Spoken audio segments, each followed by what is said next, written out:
Imagine arriving in Tokyo before the city wakes up. The streets are quiet, the sky is barely gray at the edges, and the air carries the faint, clean salt of the sea. You turn a corner, and suddenly everything changes. Voices cut through the stillness, crates scrape across wet pavement, and the smell of grilled fish drifts toward you like an invitation. You have arrived at one of the most extraordinary places in Japan, a market that has pulsed with life every single morning for nearly 100 years.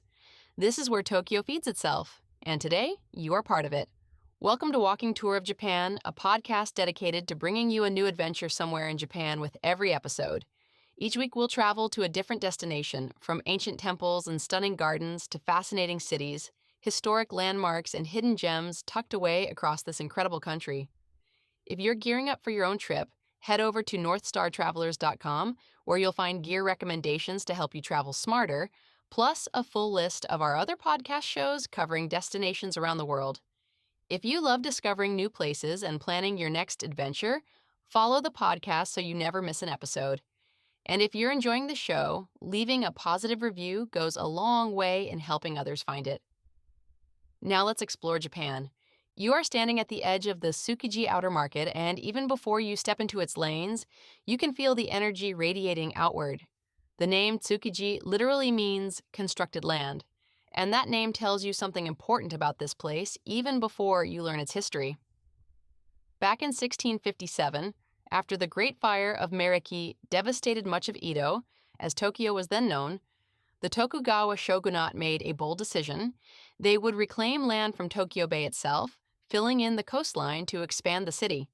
Using the engineering ingenuity of the era, workers drove timber pilings into the tidal flats and built up the ground layer by layer until there was solid earth where there had only been water. The district that rose from that effort was named Tsukiji. For centuries, it remained a relatively quiet corner of the city, home to shrines, samurai residences, and later foreign settlements after Japan reopened to the world. The market as we know it today traces its origins to disaster. In 1923, the Great Kanto earthquake tore through Tokyo with catastrophic force. The Nihonbashi fish market, which had served the city for generations, was destroyed. Survivors began the long work of rebuilding, and planners chose Tsukiji as the new home for a centralized wholesale market. In 1935, the Tokyo Central Wholesale Market opened here, and Tsukiji began its transformation into the place that would eventually become the largest fish market on Earth. For more than 80 years, this stretch of waterfront land fed not just Tokyo, but much of Japan, processing hundreds of species of seafood every single day. Before you move deeper into the market, take a moment to find Namiyoke Inari Shrine, tucked into the southwest corner near the edge of the market grounds. The name means protection from waves, and the shrine has stood here since the very beginning of Tsukiji's reclamation, a guardian against the sea that was pushed back to create this neighborhood. It is a small shrine by Tokyo standards, but it has a presence that feels entirely appropriate for a place built on the edge of the water. The stone lanterns lining the approach are worn smooth with age, and the main torii gate, painted in that deep vermilion that defines Shinto architecture, frames the path forward. Local vendors still visit to pray before the market opens, as their parents and grandparents did before them. If you arrive early enough, you may see a fish merchant bow at the threshold before heading to work. It is one of those quiet, unremarkable moments that tell you more about a place than any guidebook can. Now you turn back toward the heart of the market and step into the lanes. The Tsukiji outer market today is a dense, walkable network of narrow streets and covered passages, home to more than 400 shops and stalls. The inner wholesale market, where the famous tuna auctions once drew visitors from around the world, closed in October 2018 and relocated to a modern facility called Toyosu Market across the bay. That move prompted no small amount of mourning among Tokyo's food lovers and fishmongers, many of whom had worked these streets for decades. But the outer market did not close, it adapted. And what it became is, in many ways, more accessible and more alive for the everyday visitor than it ever was before. The lanes are narrow enough that two people walking side by side will sometimes have to turn sideways to let a delivery cart pass. This is not accidental. The compressed, almost labyrinthine layout is the result of decades of organic growth, each stall and shop claiming a little more space, canvas awnings and wooden signs extending outward until the alleys feel almost like corridors. The The light filters in at angles, catching the silver scales of freshly laid fish and turning them momentarily into something precious. Vendors call out their morning offers in voices worn smooth by years of use. The whole place has a rhythm to it, a particular pace that is half work and half performance, and if you slow down and let it wash over you, it will start to feel entirely natural. As you move through the first set of lanes, you will pass shops selling the building blocks of Japanese cuisine: katsubushi, the dried and fermented bonito flakes that form the backbone of dashi stock; kombu, the thick dried seaweed used to deepen broths; nori in flat sheets, crisp and darkly fragrant; dried shrimp in open bins that fill the air with a concentrated salt and ocean smell. Many of these shops offer free samples, and the vendors are patient with curious visitors. If you are the kind of traveler who wants to bring Japan home in a suitcase, this is where you should spend your money. These are not novelty souvenirs. They are the actual ingredients that Japanese home cooks use every day, and they are lightweight, well packaged for travel, and will transform your cooking for months after you return. A practical note worth weaving in here: the outer market is most active between 5 and 11 in the morning.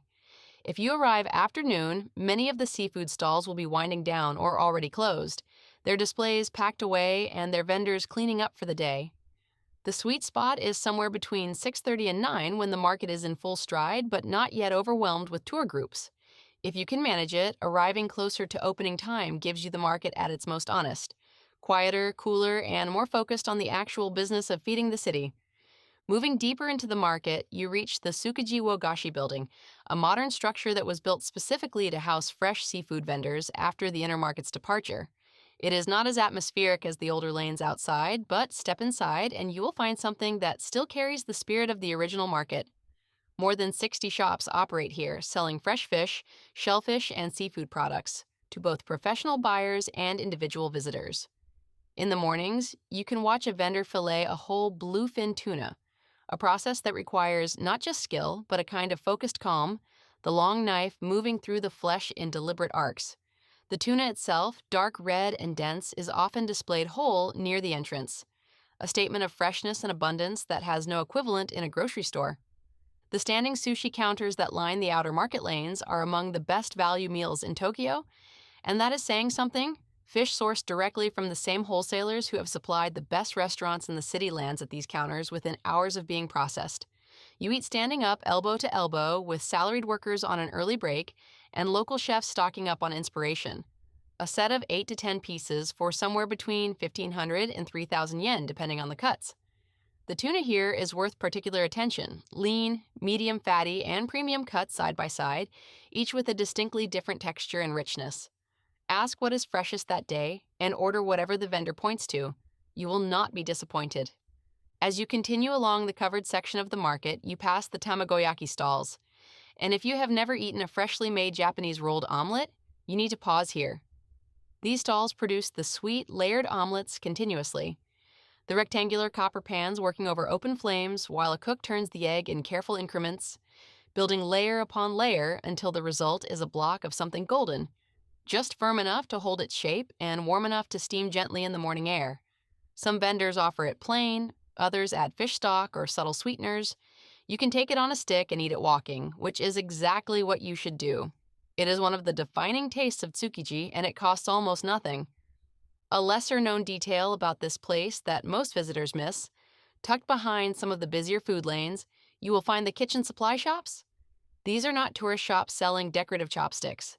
These are the same suppliers that professional Japanese chefs have used for generations, stocking single bevel knives made from high-carbon steel, cedar cutting boards worn to a gentle curve from years of use, ceramic mortar sets, cast iron pots, and bamboo steamers in every size. If you cook seriously or know someone who does, these shops are extraordinary. A hand-forged knife from one of the Tsukiji cutlery dealers will outlast anything you will find in a department store and cost a fraction of what the same quality would run in a specialty kitchen shop abroad. As you reach the far end of the main market lanes and begin to loop back toward the entrance, take a moment to stand still and simply listen. There is a particular sound to Tsukiji: the overlap of vendor calls, the metallic ring of a cleaver on a wooden block, the distant rumble of a delivery van on the outer road, the sharp sizzle of something hitting a hot pan 2 stalls away. It is not quiet, but it is not chaotic either. It has the layered, purposeful noise of a place that has been doing exactly this for a very long time. Tokyo has changed enormously around Tsukiji. Skyscrapers have risen along the waterfront. The tram lines that once ran through the district are long gone, and the inner market that gave this neighborhood its reason for being has moved on. But the outer market is still here, still waking before dawn, still feeding the city. That persistence is its own kind of story. Before you leave, find your way back to Namiyoke Inari Shrine one more time if you can, or simply pause near the market's edge where you can still see the water. The bay is close, closer than it feels when you are deep in the lanes. The land beneath your feet was pulled from that water by human effort and held there by human intention ever since. Everything that grew here, the market, the culture, the morning ritual of feeding a great city, grew on ground that was never supposed to exist. There is something fitting about that. The best things in Japan are often built on the intersection of nature and extraordinary persistence. For food within the market itself, the standing sushi counters scattered through the outer lanes are the place to start your morning. Fresh nigiri and kaisenden rice bowls at prices that feel almost too reasonable for the quality on offer. Sushi Zanmai, with a location right at the market edge, is a reliable sit-down option open around the clock and particularly good for groups who want a full sushi meal without the sometimes intimidating omakase format. Edoji Dai, a bit more refined and open for lunch and dinner, offers traditional Idomai-style sushi in a relaxed setting and accepts reservations. Worth knowing if you want a calmer experience. And do not leave without trying the tamagoyaki from one of the dedicated omelet stalls. The freshly grilled version, served warm on a stick, is as close to the essence of Tsukiji as anything you will eat here. A few other sites in the area are worth your time while you are in this corner of Tokyo. Hamarikyu Gardens, just a short walk south along the waterfront, is a beautifully preserved Edo period garden that once served as a shogunate villa and duck hunting ground. A traditional tidal pond at its center still rises and falls with the bay, and a small tea house on a central island serves matcha and sweets in a setting that feels worlds away from the city around it. There's also a pier here where you can catch a water bus up the Sumida River toward Asakusa, which is one of the finest ways to see central Tokyo from the water. Tsukiji Honganji, the large and architecturally unusual Buddhist temple just northeast of the market, is worth a look even if you only spend 10 minutes outside. Its facade draws on ancient Indian temple design rather than the more familiar Japanese Buddhist style, giving it a striking and unexpected presence in the middle of a commercial neighborhood. And Ginza, Tokyo's legendary luxury shopping district, is only a 10-minute walk from the market. Useful to know if you want to balance a morning of raw fish and tamagoyaki with an afternoon of window shopping. That brings us to the end of today's episode. Before you go, a few quick things. Subscribe so you never miss a destination, leave us a positive review to help others find the show, and share this episode with someone who loves exploring Japan. And if you're hungry for more adventures beyond Japan, visit northstartravelers.com to explore our other podcast shows and browse gear recommendations for wherever your next journey takes you. Your support means the world and keeps these adventures coming. Thanks for joining us, and we'll see you on the next walk.